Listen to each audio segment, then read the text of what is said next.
Okay, today is whatever they called, Yom HaPagra, Yom HaMiyuchadim, I don't know the name they gave it now.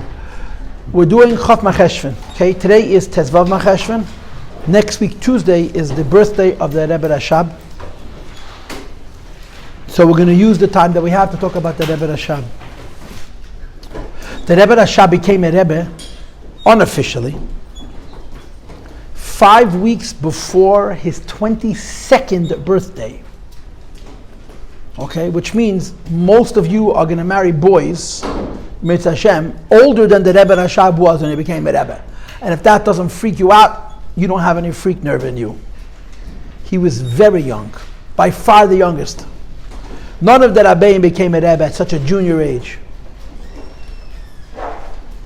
The middle Rebbe was 40, the Tzemach Tzedek was almost 40.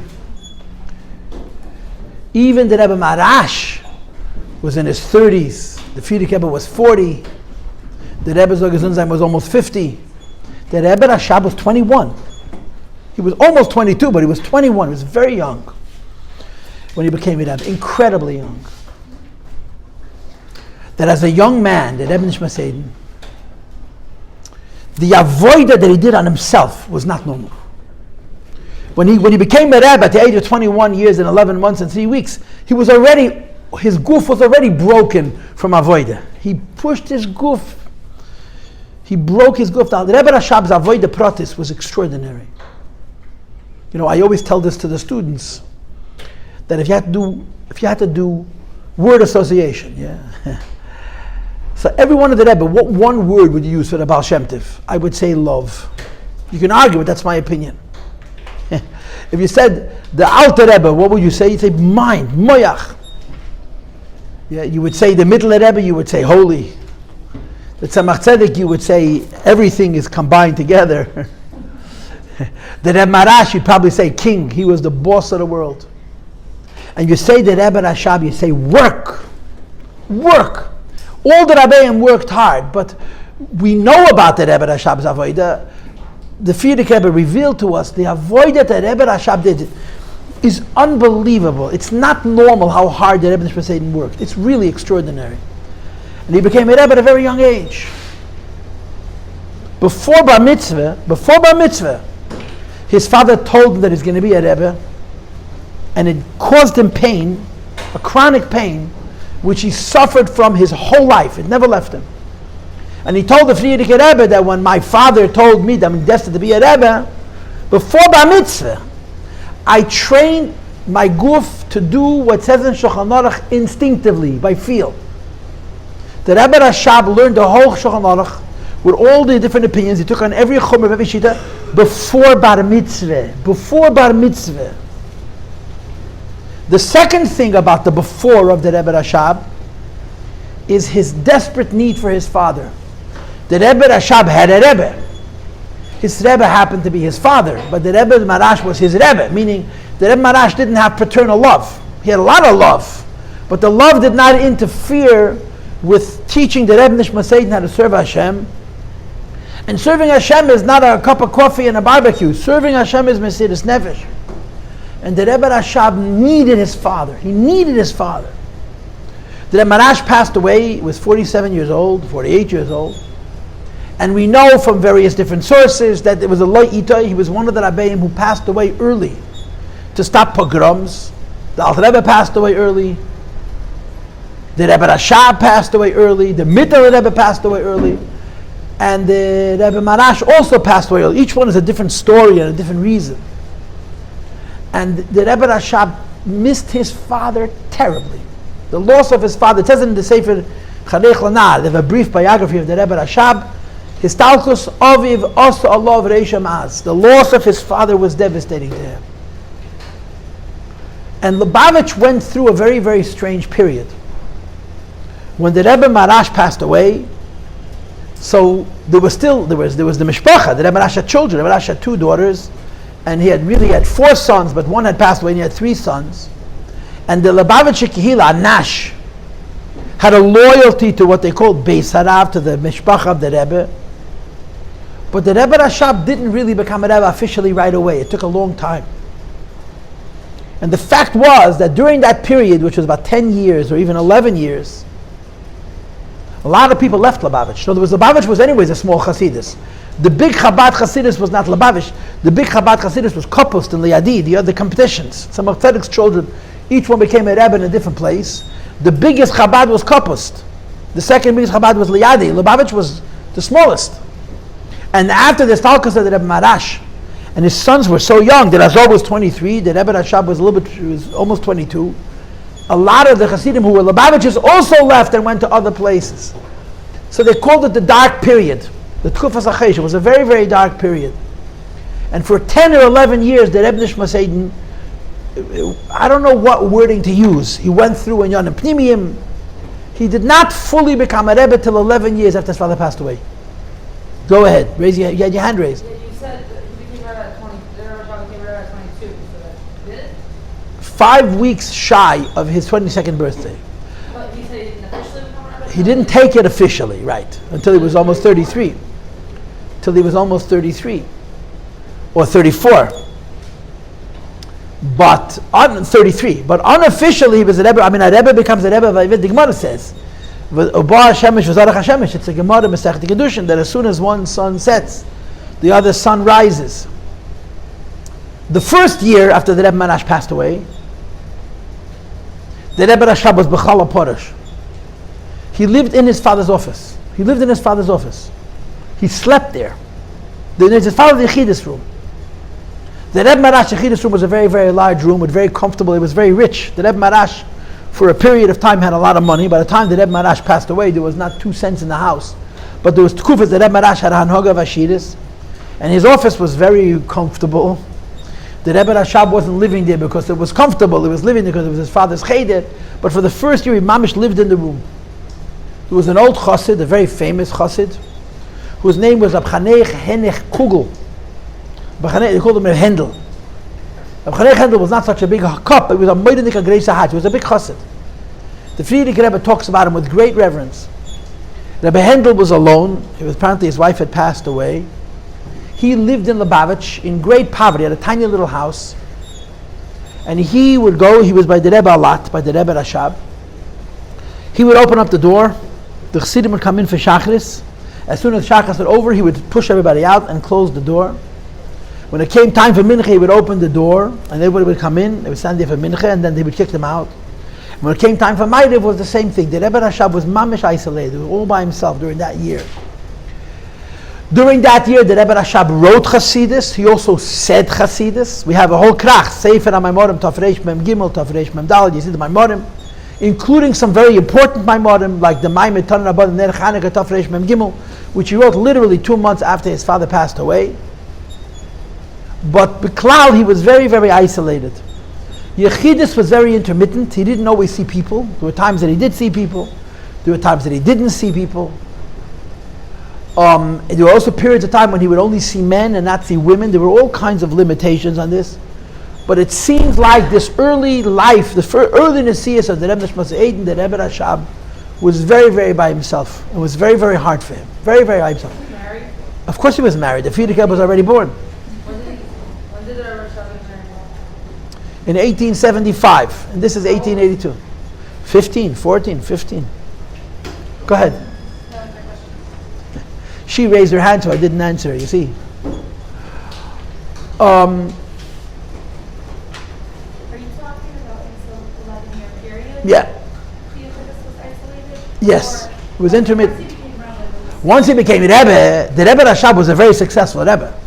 He had thousands of Chassidim, but he had to recreate that. You understand? The little bit that was left of the Rebbe Marash, some people stayed loyal to Lubavitch no matter what. But a lot of people left Lubavitch. It was a hard period. Now there's a lot of stories that are known about this early period. they left while the Marash was alive? No.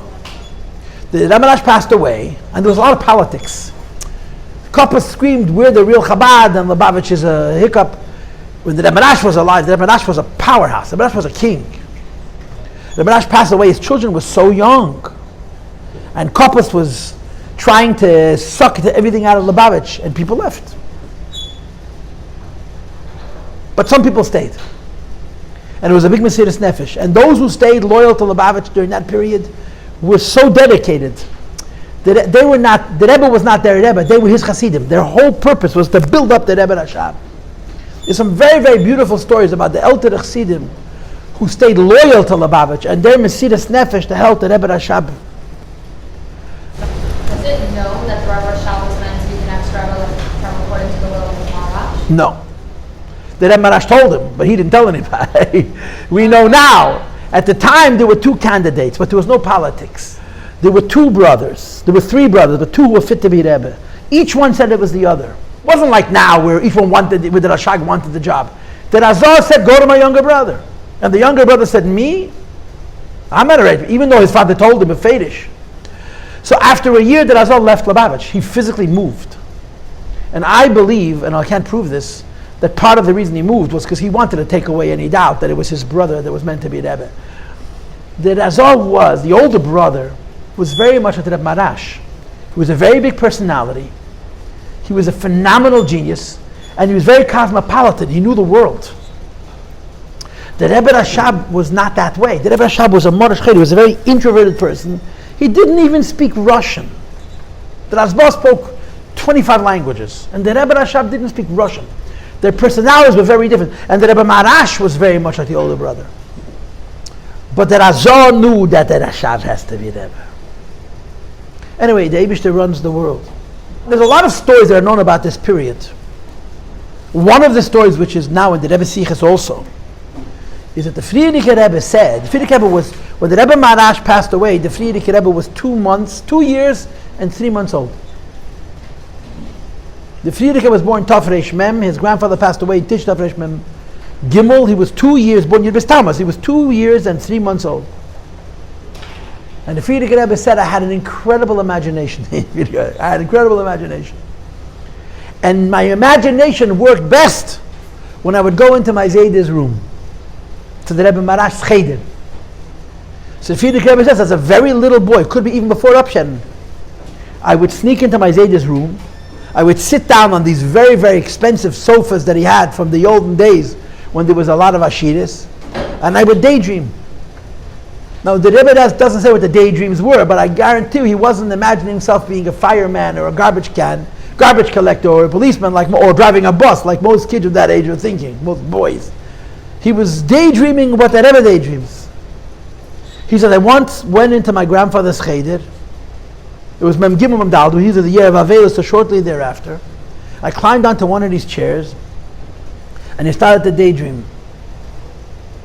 He says, after suddenly I look up, and I imagined that it was a big room. It was an office, but it was a very big room.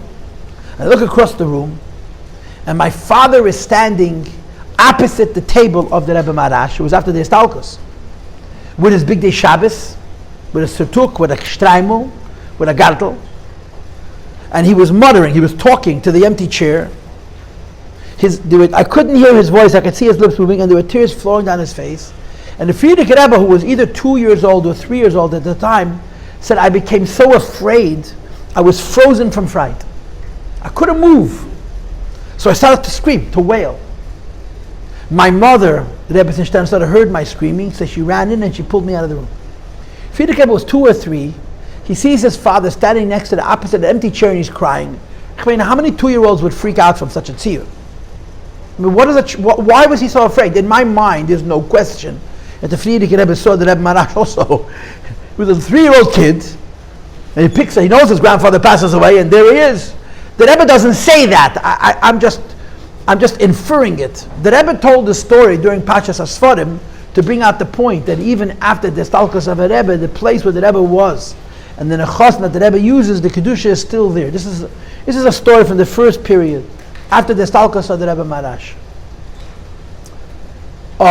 Another thing which is known about this period is that during this early period, the Rebbe Rashab traveled a lot. He would leave Lubavitch for months at a time. And from everything that I'm able to gather, I find this fascinating.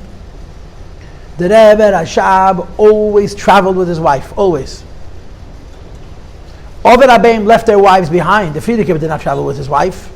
The Rebbe Marash didn't travel with his wife, they traveled. The Rebbe Rashab traveled a lot, and the Rebbe Sinstein always accompanied him. In Das Tachten, she accompanied him, she took care of him. And the Frierdiker Rebbe, who was a little boy and needed a mother, found himself in the care of his great-grandmother. The Frierdiker Rebbe, to a very, very great extent, was raised by the Rebbe Tzedivke, by his father's mother. When his parents would leave, she raised him. And if you study the Frierdiker Rebbe's writings, the greatest influence in his life is his father. The second greatest influence in his life is his grandmother, Baba Rivka, Rebbe Tzedivke. And the third greatest influence of his life was this chassid, Achei Temimim, whom I mentioned before. Because when his parents would travel, the Rebbe Tzedivke took care of him, and Achei Temimim fathered him, looked after him. The reason that Rebbe Rashab traveled a lot was he was very sick. And A, he traveled to see specialists to try and ascertain the nature of his illness. B, he needed to be in warm climates and needed to be in fresh air. So he would travel to the south of Russia, to the Crimea, to places where the air was fresher and it was warmer. And there are periods, Machon, Tafresh Memhei, which is the equivalent of 1885, 84, 85. In the entire year, the Rebbe Rashab said one maimer, that we have one maimer. The assumption is, and nobody can tell you this for sure, that it's not the pshat, he only said one maimer, because the only one wrote one maimer. He was away from the Lubavitch a lot. He traveled a lot. Another thing that we know about this period, this so to speak dark period, is that twice during that period, he was near death. Twice during those 10 years that Rebbe Rashab almost lost his life. Now, no place does it say this in the Sichos, but if you read the Sichos, the Frierdiker Rebbe writes about his childhood a lot. You have to be blind not to see it. The Rebbe Rashab's illness was stress related. They were psychosomatic. He was physically sick.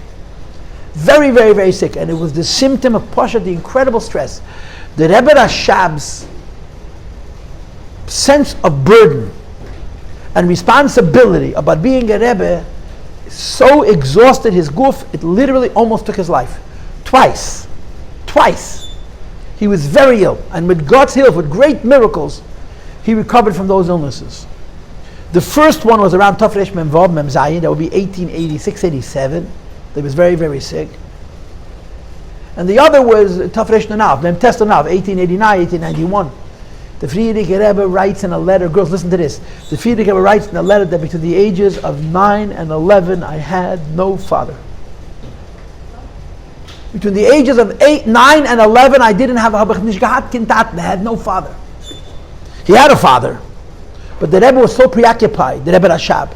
The burden of leadership was weighing so heavily on him, it made him ill, Pashut, physically ill. And he traveled to, imagine a person is sick and the sickness is psychosomatic, it's psychological. It's very hard to heal that. You have to be sensitive, you have to understand. The Rebbe struggled inwardly in an incredible way. In an incredible way. The first time he was ill, he actually wrote a will. The Rebbe Rashab wrote several tzavah, several wills. The first tzavah he wrote is now printed, you can buy it in the bookstore. And it's called Chanech Lenad. The Rebbe Rashab wrote it when the Frierdiker Rebbe was 6.5. The Chanech Lenad is really a maimer with a lot of tifa haskola, a lot of nigle. The reason that Rebbe Rashab wrote the Kuntas Chanech Lenad was he was afraid that he would pass away and he would not be able to raise the Frierdiker Rebbe. So he wrote the will to his wife. He wrote it to the Rebbe Seshten about how she should raise the Frierdiker Rebbe. The Chanech Lenad was printed in the 40s yet. The Frierdiker Rebbe printed the Chanech Lenad. One of the first kuntresim of the Rebbe Rashab that was ever printed here in America was the Kuntas Chanech Lenad. It's an essay on chinuch. There's a lot of inyanim in there, but officially it was written to the Rebbe's mother, to the Rebbe's wife, to the Rebbe Seshten to look after the Rebbe Rayatz in case chas v'sholom there'd be a chasson in the Rebbe Rashab's arichas yaveh. The second time that Rebbe Rashab was ill, there's a very beautiful story which is told in great detail by the Frierdiker Rebbe. With Tafresh Tanav, the Rebbe Rayatz was 10. And his father was in Lubavitch. And his father was literally burning up with fever. He was cooking out. Incredibly sick. And they called doctors, and the doctors came, and doctors tried medication. A person is sick, and the real root of a sickness is an inyan ruchni. How are you going to fix the gashmias? It was... For several months, the Rebbe lay in bed. The Rebbe was laying in bed. He was a young man. He wasn't even 30 years old. And he was so ill, he couldn't get out of bed. And the Frierdiker Rebbe says, during that period, I was busy with the cheder. I went to school every day. But the house was a market. People were coming, all kinds of friends, gute Freund, Chassidim who were very close to the Beis Harav were coming to Deirish B'Shleimei to see how the Rebbe was doing, and the Rebbe was very, very, very sick. So Frierdiker Rebbe tells a story that during the month of Tevis, January of that year, his father's situation took a turn for the worse. And they were mamish afraid, as they say in Yiddish, ot. I had a malamed, the Frierdiker Rebbe said, whose name was Reb Nissen Skabla. There's Lubavitcher, Skabla, there he's a Niklach. Reb Nissen Skabla was a chassid from Tzemach Tzedek. He was a big chassid, a big lamden, a big Yerei Shemayim, a very big chassid. And the Frierdiker Rebbe said, I went over to my malamed Reb Nissen, and I said to him, what should I do? So he said to me like this, tomorrow morning, get up very early. It was freezing, it was a Lubavitcher winter, it was freezing cold. Go to the mikveh, daven with the first minyan, go to the oil of your Zayda, the Rebbe Maharash, and be mispalel for your father, and come back. When you come back, come over to me, and I'll tell you what to do further. But don't tell anybody. Don't tell anybody. So the Frierdiker Rebbe describes, he was 10 years old. He got up the first minyan, 5 o'clock in the morning. He went to the mikveh, he davened with the first minyan. There was no way he could go to the oil himself. He was 10. So he took a Machon, took one of the people in the house. They probably walked to the mikveh. It could have been a kilometer away. There was this much snow on the ground. The oil of the Rebbe Maharash had a shul next to it. And in the shul there was a shamus who took care of the oil. When the Rebbe Rayatz walked in, he understood why he was there. Everybody knew that the Rebbe Rashab was very ill. So the shamus said to the Frierdiker Rebbe, who was 10 and a half, Geh Arayin, daven for your father. So the Frierdiker Rebbe went into the oil, he davened for his father, and he came out. He came back to the house. It's 9 o'clock in the morning. He already got up, went to mikveh, he davened with the oil, came back. And as soon as he walks through the doors of his house, he could feel that the mood is different. I read the story as a child, and I was in hindsight, I was so stupid. Why didn't I ask my father? I was embarrassed to ask my father what the word means. In Yiddish, the crisis is a Rebbe. The crisis means the crisis. The Frierdiker Rebbe went to the Rebbe Maharash oil, davened. He was 10 years old. He walks into the house, he could feel that everybody's relaxed. The sakonin nafshis went up. In other words, as soon as the Rebbe Rayatz went to the oil, the Rebbe Maharash, the Rebbe Rashab was feeling better. He doesn't dramatize it the way I'm dramatizing it, but that's the facts. He walks into the house, the whole mood is different. Everyone is upbeat. The crisis is past, and there were many people in the house. So I went over to my Malamed of Nissen, and I whispered to him, I said, I did exactly what you said. I went to the mikveh, I davened the first minyan, I went to the oil, and I'm back. What should I do now? So Rav Nissen tells the Frierdiker Rebbe, the 10-year-old boy, he says, you should finish the tunnus. There was a short winter day. You should finish the fast the whole day, and make sure nobody knows about it. And whatever else he told them to do. A little while after that, they tell the Frierdiker Rebbe that the Rebbe Rashab is looking for him. It was the first day in a few months that he was physically able to talk to his own son, Ben Yochid. And the Frierdiker Rebbe walks in, and the Rebbe is laying in bed, and the Rebbe Rashab says to him, Yosef Yitzchak. He always called him by his full name. Yosef Yitzchak, was machst du? How are you? And the first question he asked him was, hast gegessen? I don't know if the Rebbe Rashab also knew what had happened that morning. He says to the Frierdiker Rebbe, did you eat? So the Frierdiker Rebbe says, I couldn't lie to my father, but I didn't want to tell him the truth. That moment his mother walked in, the Rebbe Sishten Esara, and she sees that the Frierdiker Rebbe is there, and she gets really upset. And she says, Was tut da? What's he doing here? You're going to get emotional. You can't afford to get emotional. He was so weak, even good emotions were too much for him. And the Rebbe Rashab says, no, I'm feeling okay, put the tea down. Yosef Yitzchak wird mir den Leingen. Yosef Yitzchak will give me the tea. So and he didn't ask the question a second time. That's the story. The Rebbe Rashab didn't ask him a second time if he ate, and he hung out with his father a few minutes. He was able to be Mishar as his father, and he left. So these 10 years of the Rebbe Rashab's life, the stories that you hear are very real. You're talking about a Rebbe, and we don't understand what it means, a Rebbe. A Rebbe is first of all a gigantic neshama. And second of all, he serves Hashem till mitzvah nefesh. The Rebbe Rashab felt like he wasn't ready. He Pashut felt like he wasn't ready. And the Rebbe Marash passed away early to battle the pogroms in Russia. And the Rebbe Rashab became a Rebbe by default. And from everything that you read, you feel the struggles of that period, of his hardship of being a Rebbe. Now I'm just going to tell you anecdotes, maisalach, stories. But no story is just a story. Every story is a inyan pnima, inyan toichni.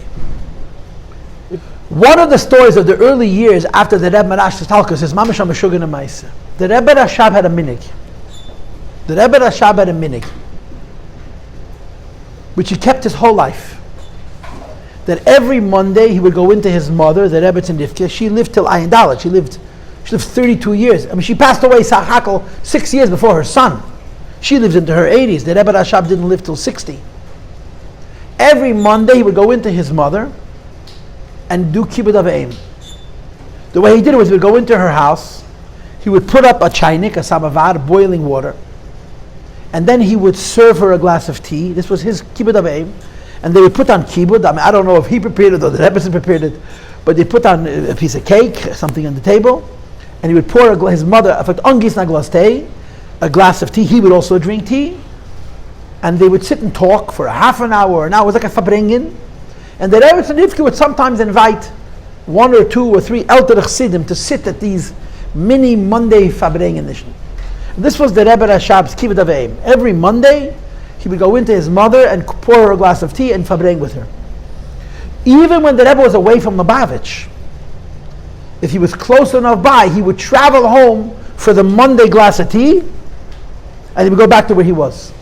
That's how important. He would sometimes come several hours from wherever he was staying to Lubavitch to go into his mother, give her tea, and then he would go back to where he was staying. The Monday tea was very important to him. I'm not going to say he did it mamish every Monday. Sometimes he was out of the country. But whenever he was in Lubavitch, he would come angis a glass tea. Now, I already told you before that there was a tkufa that the Rebbe Rashab did not see women. So when a woman had a problem, they would come to Lubavitch and they go into the Rebbetzin. Either they went to the Rebbe's mother, or they went to the Rebbe's wife, either to the Rebbe's Rivka or the Rebbe's Shtenesara. A woman came to Lubavitch, and the Rebbe Rashab was not seeing women. So she went to see the Rebbe's mother, the Rebbe's Rivka, and she said, I'm an aguna, I'm unmarried. I'm abandoned by my husband, tragically, Rahman al-Islam. I don't know where he is. My life is in limbo. I can't do anything. I can't get married. I can't have a family. I don't know where my husband is. So she said, I'll go into my son and I'll ask him for you. So the Rebbe Tzendivke went into the Rebbe Rashab and said a young lady came, a young lady. Her husband abandoned her and she at least wants a get. And the Rebbe says, tell her to go to the train station in some city, maybe it was Vitebsk, I don't know what city it was, and she should wait there. So the lady goes to that city, she goes to the train station and she waits. After a while, a man walks in the train, so from Yid with a beard, and he walks up to her and says to her, who are you? My name is such and such, what are you waiting for? She said, I was told to wait in the train station. Who told you to wait in the train station? The Lubavitcher Rebbe. Why? I'm looking for my husband. So the man says to her, what is your husband? What is his name? What does he look like? So she tells him, I know your husband. And this man takes her to a tavern, to a bar, and her husband is sitting there saying l'chaim with a bunch of other drunks. And they walk in together, and this woman starts to scream at her husband, and first he denies it. But then his friends say, don't do this. He admits it. And why people abandon their wives? He gave her a get, and she was free to get married to somebody else. And this man leaves, and she leaves, showing it. A while later, so wait, that Monday, the Rebbe Rashab goes into his mother, Kedake B'Kodesh. He boils up a samavar midvaser, he boils up a chaynik. He comes to the table. When a geese stayed on, he pours for his mother tea, pours for himself tea, whoever else was sitting at the table. And he does something very, very strange. He takes his chair away from the table, he puts it by the window looking out, and he stares out the window for a while, maybe an hour. And after a while he gets up, he turns around to his mother, Sei gesund, I'll see you next week, and he leaves. In other words, the entire tea, he didn't spend it with his mother, he spent it looking out the window. This woman who now had a get and she's able to get married was very indebted, she was very thankful. So she came back to Lubavitch to say thank you to the Rebbe and Rivka. So the Rebbe says, you know, my son is going to come by soon. Stay here, you'll at least be able to look at him. The Rebbe Rashab walks by and the woman Pashat fainted. Because the man she saw in the train station was the Rebbe Rashab himself. The Rebbe Rashab was physically in two places at one time during the same period where his Kleimish worried that how he's going to become a Rebbe. He was physically sitting and looking out the window in Lubavitch, and he was at the same time the Gashmi, it says in Zayir. Eliyahu and Novi can be in many places at one time until he goes into a guf. But if he's in a guf, he could only be in one place at one time. Here is a Maaseh Shahoya from the Rebbe Nishmas Eden in his early years, where he was sitting in Lubavitch looking out the window, and he was physically at the same time in a different city helping this woman find her husband. It's a Maaseh Piliploy. Maaseh Piliploy.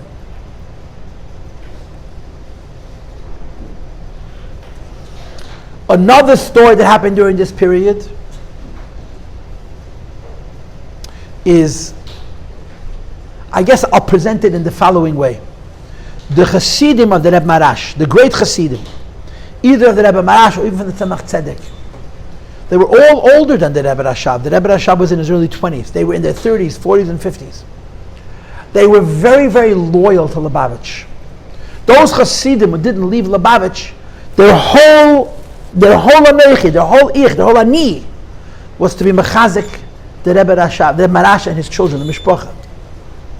And there was a very, very deep dedication and love from those Chassidim to the Rebbe Nishmas Eden. And there are a number of stories that demonstrate this special connection. One of the stories is in a letter from the Frierdiker Rebbe. I don't remember the Pratei Adover, but the Rebbe Rashab was traveling, and he met the Rashdam. The Shmuel Ber Bar Yisrael was from the great Chassidim of the Tzemach Tzedek yet, and from the Rebbe Marash. He was in his probably 60s, and he was a big chassid, he was a Veldik Maskell. And as much as a person could understand, he understood what the Rebbe Rashab was going through. The Rebbe Rashab was struggling with the Inyanim Pnimiyim, and as he's struggling, Lubavitch is draining, people are leaving. And these elder Chassidim, their whole muhus was to give a little chizuk. So he meets the Rebbe Rashab at a train station. I don't know all the words. There's a whole paragraph where the Rashdam meets the Rebbe. He says to the Rebbe Rashab, "Stark sach, sei freilich, strengthen yourself." He gave him chizuk and be strong, be happy. The Eibishter will help. Now, another person would say that it's a little bit of a chutzpah, a chassid to speak this way to whatever. But the Frierdiker Rebbe tells the story because the Frierdiker Rebbe felt that it was the right medicine. This was the kind of attitude that the Chassidim had towards Lubavitch. They were very, very into strengthening the Rebbe. Another story which I love, and I think that this story has a toich. It's not just a story. It's a story that has a whole limud behind it. Is the following story. There was a chassid whose name was Achei Temimim. I think he was a Levi. He was a very, very great chassid with a great mind, with a big Talmud Chacham. He was a big Maskell Chassidus, a big Ovid, a very, very great chassid. He was what's called the Kremen Sugar Beralach. He was one of the Kremen. There's a song, Kremen Sugar Beralach. He was one of the Beralach. He was the youngest of the Beralach. He was a very, very big chassid, a big lamdan, a big goan. He was a businessman, and he was very down to earth. He was very normal. He built a separate Lubavitcher community in Kremenchuk because his friends, the other Beralach, were crazy. They were hysterical. They were extreme. And he understood that the sustaining of Chassidus requires normalcy. So he was very choshev by the Rabbeim. The Rabbeim had a lot of respect for this chassid of Chaim Ber. So the Rebbe Rashab wrote Reb Chaim Ber a letter in those early years when the sensitivity to the Rebbe's covet was so important. The teichen of the letter was that the Rebbe Rashab was learning Imrei Bina. Imrei Bina is the Chassidus from the middle of Rebbe, which is very deep. And he asked the Rebbe Rashab to explain something to him in the Maimorim of the middle of Rebbe, Imrei Bina. Now imagine you're a Chassid, and the Rebbe asks you for Pshat Namayim. You're going to tell him? I'm asking you. The Rebbe is asking you Pshat Namayim Chassidus. If the Rebbe passes you a halacha, you don't pass it. Namayim Chassidus, the Rebbe needs my help. Reb Chaim Ber got the letter and he didn't answer. The Kremenchuk had a Rav. The Kremenchuk Rav's name is Rabbi Yossi Paltiel. He visited Lubavitch. He was also very loyal to Lubavitch. And he was in Lubavitch. The Rebbe Rashab tells him, it's a funny thing. I wrote Chaim Ber a letter, he didn't answer me. If anybody writes you a letter and you ignore it, it's a bit of a chutzpah. The Rebbe writes you a letter, especially then, and you don't respond. So he came home, Harav Rafalovich came back to Kremenchuk. Before he went into his own house, he ran to Chaim Ber's house and he starts to scream at him. The Rebbe writes you a letter and you don't answer. So Chaim Ber let him emote, let him get it out, therapy. And when he finished, by the way, people who emote never finishing emoting, you just get more and more. But don't tell that to anybody because psychology is a good way to make a living. And Chaim Ber says to Rabbi Yossi Paltiel, he says, the Rebbe told you that he wrote me a letter I didn't answer, yeah? But did he tell me what the letter was about? Did he tell you what was in the letter? He says, no. He says, he asked me Pshat na Maimer. He asked me Pshat na Maimer. I'm going to answer him. So Rabbi Yossi Paltiel says, oh, I didn't think of that.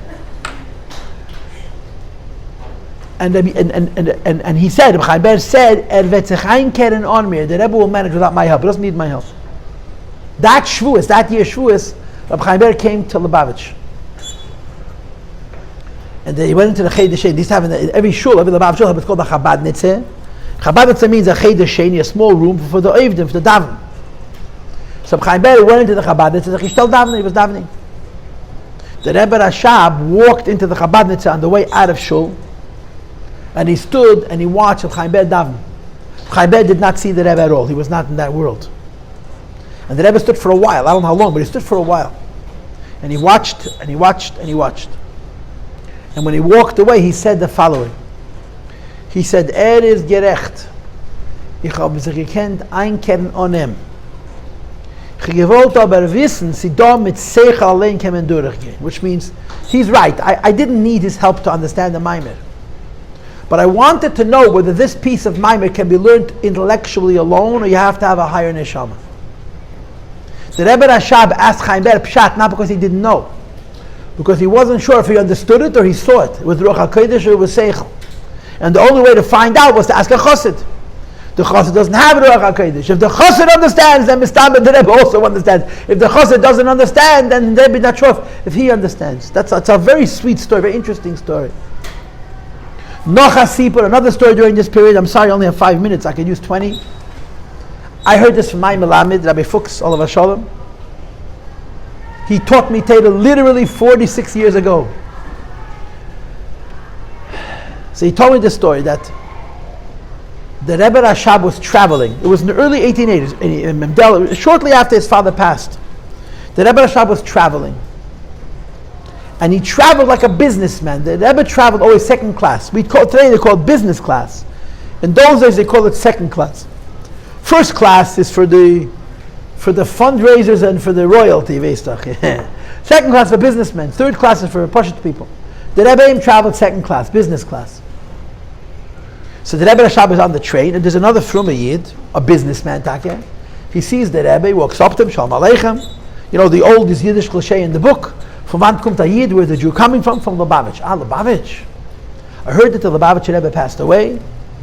I further heard that the Lubavitch Rebbe left 2 possible sons, 2 possible candidates amongst his 3 sons. And my friends are telling me, he says to the Rebbe Rashab, my friends are telling me that the younger one is going to be Rebbe, not the older one. What can you tell me about the younger son? He's talking to the younger son. What can you tell me about the younger son? So the Rebbe says, was ist, aber zum Taten kommt nicht. He is whatever he is, but he's not his father. That was his answer. Was ist, aber zum Taten kommt nicht. He is whatever he is, but he's not his father. Okay? Anyway, he goes back to his seat. The Rebbe Rashab continues doing what he's doing. They come to the next stop. They look out the window, and there's hundreds of Chassidim waiting by the train. So he gets out and says, what are you waiting for? He says, well, it's the Rebbe. We call upon the Rebbe. And he chapsach that he had a conversation with the Rebbe about himself, about the Rebbe Rashab. So he was a little bit uncomfortable, a little embarrassed. But he figures it's fortuitous, it's a hashgacha pratis. So he gets off the train, he takes his belongings, and he makes an appointment to go to see the Rebbe Rashab Yechidus. And he consulted him about his business affairs. Rabbi Fuchs told me that his mashpia, Reb Chatzah Fagin al-Vashalom, used to say that this Yid became a regular visitor to Lubavitch. He would come to Lubavitch all the time, and he would talk to the Rebbe Rashab. He became a chassid. He would also talk to the Rebbe about his business. And he would listen to the Rebbe Rashab, and he was very much liach in business. This is one story. Now I got to let you go, so I'll just say two more things, a story and a vort. In the spring of Tafresh Menvov, the Rebbe Rashab traveled to all the Mekayim HaKadosh. He was in Mezhebush by the Baal Shem Tov. He was in Hanapoli by the Mizitcha Magid. He was in Hadich by the Alter Rebbe. And he was in Yezhin by the Mittler Rebbe. And he made a travel, all these places. And then he came back to Lubavitch. Shuas Tafresh Mem Zayin, there's a very hastoldik hemshech. It's such hard maimorim. I tried to learn them. They're very difficult maimorim. And the Rebbe Rashab said that those maimorim are things that he took on the trip to the Oyalim. He was by the Baal Shem Tov, by the Magid, by the Alter Rebbe, by the Mittler Rebbe, Tzemach Tzedek, in the Marash Lubavitch.